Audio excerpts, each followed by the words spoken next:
Bakit ganito na kangkong mo? Wala nang mga dahon, matanda na ba yan?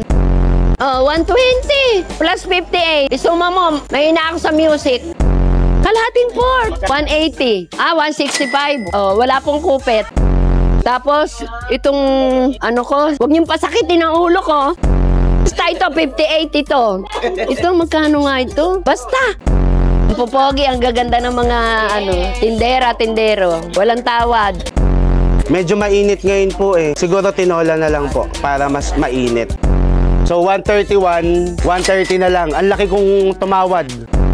Maganda kasi yung tindera. Ay, para makabawas.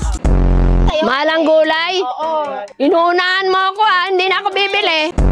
2 sayote lang. Yung maganda, kasing ganda mo. Ang ganda pa ng tindera. Sayote. Sayoya po. Kasi pag sayote, sa akin sayoya. Paborito to ng nanay ko po. Kasi ang nanay ko dati pong unggoy. Lahat po tayo ay nanggaling sa pagiging unggoy. Pero si mama medyo naiwan po doon. Pag pupunta kayong Talipapa, kulang pa to, mag-jacket pa kayo. Magdala na kayo ng sabon, shampoo, kasi yung pawis nyo pwede na ipanligo. 72 yung itlog ko. Itlog mo. Itlog niya. Malaki ba yung itlog nyo, kuya? Maliit lang to. Maliit lang itlog nyo? Akin din po eh.